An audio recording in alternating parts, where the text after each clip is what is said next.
The backstories of Indra and Ashura, the sons of the Sage of the Six Paths, continues in this week's episode of Naruto Shippuden. Who the Sage of the Six Paths chooses as his successor is not exactly a mystery to the fans of the Naruto universe. However, we're finally get to learn a little bit more about the circumstances behind these big events. What's most important about this episode, however, is that we finally focus on Ashura a little bit, with Indra basically being in the background. And the Sage of the Six Paths has come up with this crazy plan where in order to choose a successor, he's going to send both Indra and Ashura off to separate lands so that they can see what they can do to actually heal them, the people, and everyone around it. And it's just really, really boring.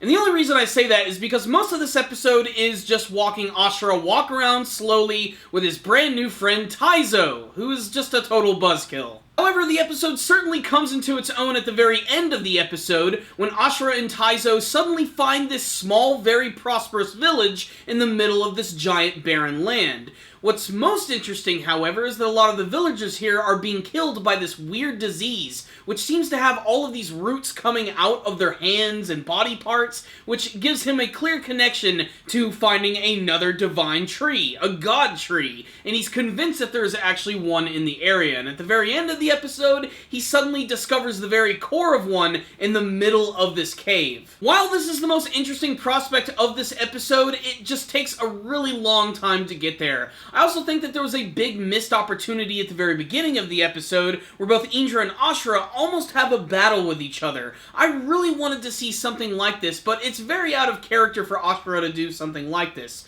Ashura is very different from Indra in so many different ways, and a lot of this does have to do with the fact that Black Zetsu is sort of stringing Indra along and basically manipulating all of the things that he is doing. But they make it very clear in this episode the key differences between Indra and Ashura. Indra has power, Ashura has love.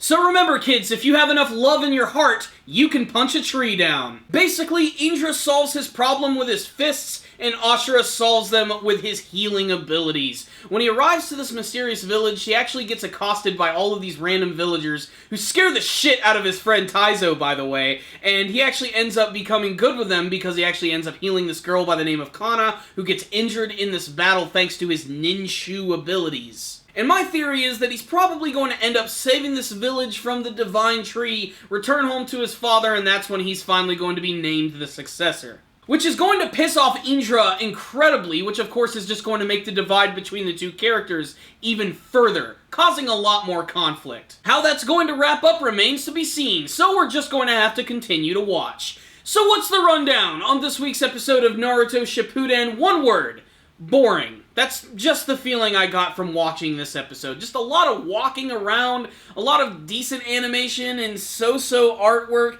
Just really nothing all that crazy going on in this episode. And for involving the characters who are like the very origins of the ninja world in Naruto, you'd expect it to be a little more exciting than this. No, it really isn't. The silver lining of these episodes, of course, is that we're being introduced to a portion of the Naruto world that we've never had an opportunity to see before. So for fans who really wanted to see that, you definitely might get something out of this. I love the fact that the Sage of the Six Paths has a really strong connection with the Elder Toad. It really does make sense why this Toad knows all of this stuff because, of course, he was hanging out with Hagoromo the entire time.